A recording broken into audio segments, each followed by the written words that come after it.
Hello guys, welcome to attorney digital education. अगले video में हम आज यहाँ पर लेकर आए 20 question ANM GNM entrance exam के लिए इम्पोर्टेंट क्वेश्चन। तो चलिए देखते हैं।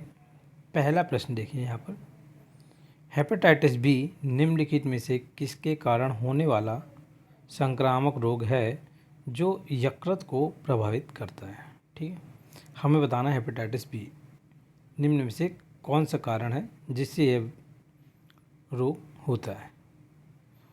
वायरस, फंगी, प्रोटोजोआ या गलसुआ। 4 ऑप्शन, वायरस, फंगी, प्रोटोजोआ या गलसुआ। सही आंसर में हम देखेंगे ए। आप देख सकते हो उत्तर नीचे लिखा है ए, तो वायरस यहाँ पर जो है हमारा सही आंसर होगा। तो क्या पता चला कि हेपेटाइटिस बी जो यकृत को प्रभावित करता है ये वायरस के कारण होता है। तो याद रखिएगा। अगला प्रश्न देखते हैं। दूसरा प्रश्न देख लेते हैं।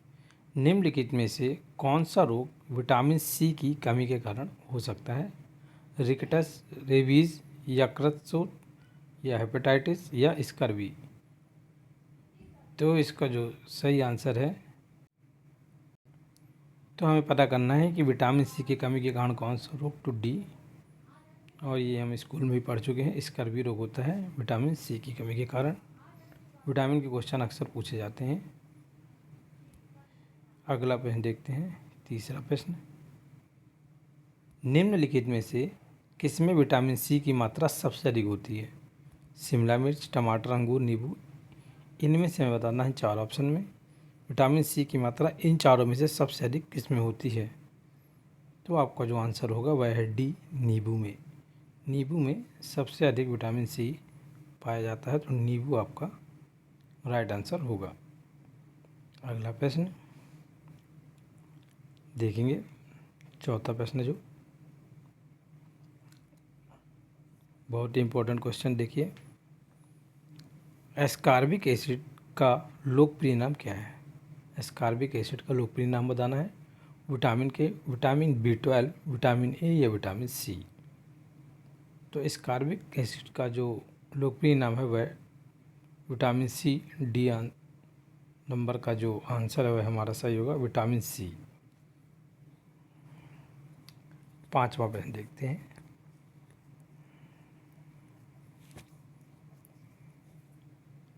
सूक्ष्म छिपाक, शुष्काक छिपाक विटामिन की कमी के कारण होता है।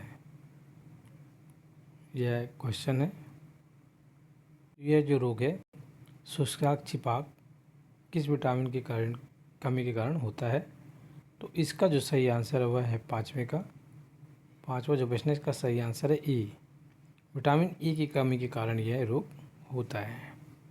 ये आपका राइट आंसर हो जाएगा। अगला प्रश्न देखते हैं 6वां। निम्नलिखित में से कौन सा विल्सन रोग का लक्षण नहीं है।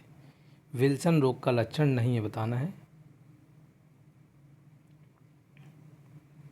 रतौंधी, पैरों या पेट में फ्लूइड बनना, बोलने, निगलने या शारीरिक समन्वय में समस्याएं, अनियंत्रित गतिविधियां या मांसपेशियों में अकड़न। ये 4 ऑप्शन। तो जो इसका सही आंसर है, निम्नलिखित में से विल्सन रोग का लक्षण नहीं है, तो ये इसमें रतौंधी, ये विल्सन रोग का लक्षण नहीं है। ये आपका राइट आंसर हो जाएगा। चलिए 7वां प्रश्न देख लेते हैं फटाफट। घातक रक्त अल्पता या एनीमिया विटामिन की कमी के कारण होता है। कौन सी विटामिन की कमी के कारण यह रोग होता है बताना है। B, E, B2, B या B12। तो B12 जो है आपका राइट आंसर होगा। ये B12 आपका राइट आंसर है।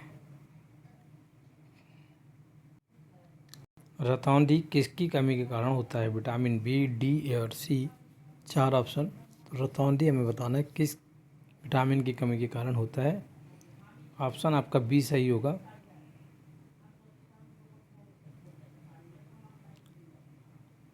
रतौंधी विटामिन ए की कमी के कारण होता है। यहाँ पर सीक्वेंस गलत हो गया है। विटामिन ए के कारण होने वाला रोग है रतौंधी। अगला पेज देखते हैं। निम्नलिखित में से कौन सा विटामिन बी कॉम्प्लेक्स समूह से संबंधित नहीं है? कौन सा विटामिन बी कॉम्प्लेक्स समूह से संबंधित नहीं है? तो यहाँ पर 4 ऑप्शन जैसे दिए हैं, राइबोफ्लेविन, थायमिन या एस्कॉर्बिक एसिड या फोलिक एसिड। तो आपका जो सही आंसर है वह है C, ascorbic acid. Ascorbic acid vitamin B complex समूह में संबंध नहीं रखता है। तो आपका जो सही आंसर हो जाएगा वह हो जाएगा विटामिन सी, ऑप्शन सी। 10वां प्रश्न देख लेते हैं एक बार। निम्नलिखित में से कौन मानव के रक्त का थक्का बनने के लिए अनिवार्य है? विटामिन ए, सी, के, ई। रक्त का थक्का जमना के लिए कौन से विटामिन की जरूरत है? तो सही आंसर इसका बी है, विटामिन के। विटामिन के आपका राइट आंसर होगा। अगला प्रश्न देख लेते हैं। 11वां प्रश्न है।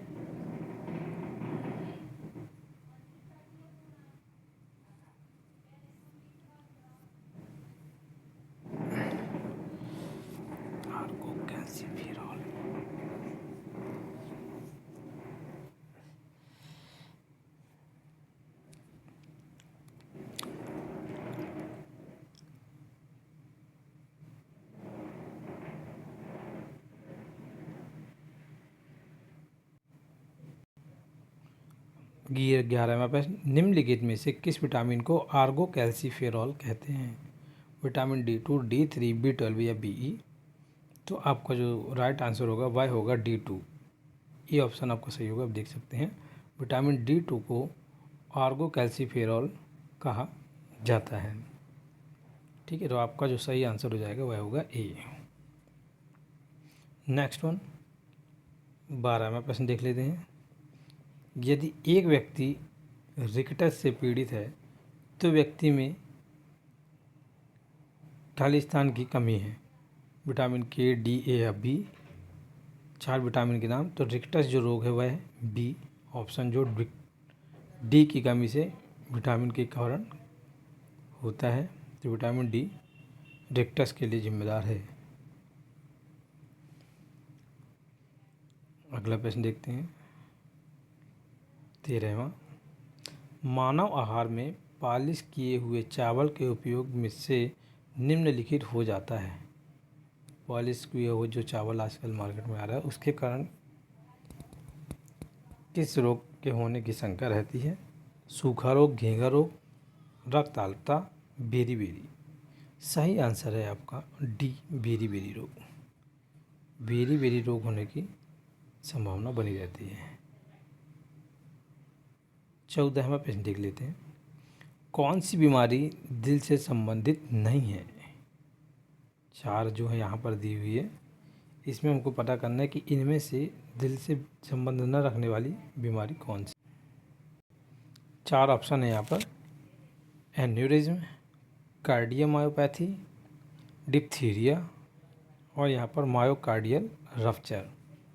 आपका जो सही आंसर होगा दिल से संबंधित न रहने वाली जो बीमारी वह है सी, डिप्थीरिया। डिप्थीरिया आपका राइट आंसर होगा। 15वां प्रश्न देख लेते हैं।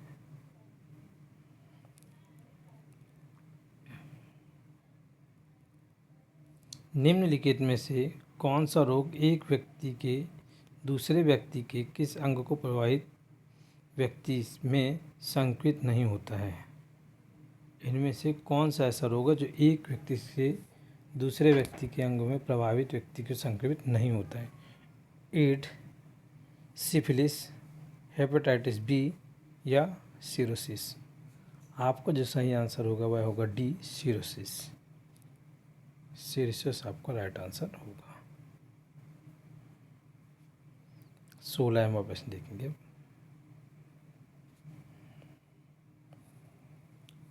सिरोसिस रोग शरीर खालिस्तान कर यहाँ पे मेरी स्टूडेंट है, सिरोसिस रोग शरीर के किस अंग को प्रभावित करता है, ऐसा क्वेश्चन है। मस्तिष्क, यकृत, हृदय या गुर्दा।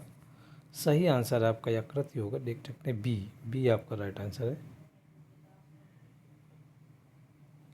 तो जो है सिरोसिस बीमारी जो है यकृत को प्रभावित करती है। अब देखते हैं क्वेश्चन, कैडमियम प्रदूषण निम्नलिखित में से किस रोग का कारक है।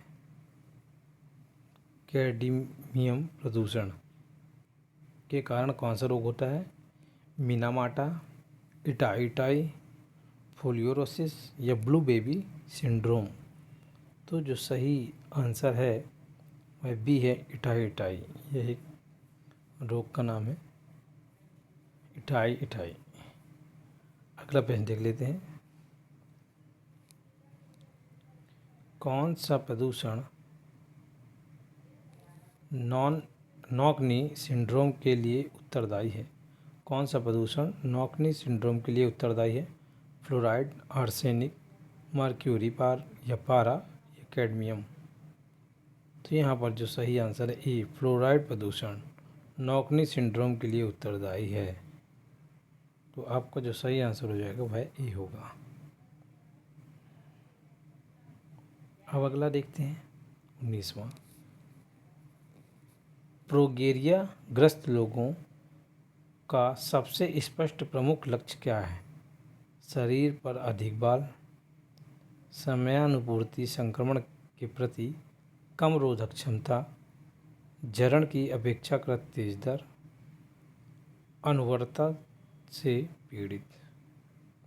प्रोगेरिया ग्रस्त लोगों का सबसे स्पष्ट प्रमुख लक्षण, तो सी आपका सही है, जरण की अपेक्षाकृत तेज दर।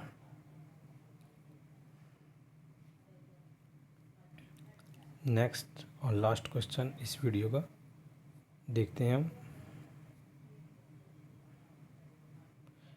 टीके विशिष्ट रोग प्रतिरक्षी प्रोटीन के संश्लेषण के अभिप्रेरण द्वारा संरक्षण प्रदान करता है। शरीर में रोग प्रतिरक्षी के उत्पादन के लिए उत्तरदायी कोशिका कौन सी होती है। तो आंसर जो हमें बताना, शरीर में रोग प्रतिरक्षी के लिए उत्पादन के लिए उत्तरदायी कोशिका कौन सी होती है। कणिकायु, लसिका कोशिका, लोहित कोशिका या बिम्बाणु।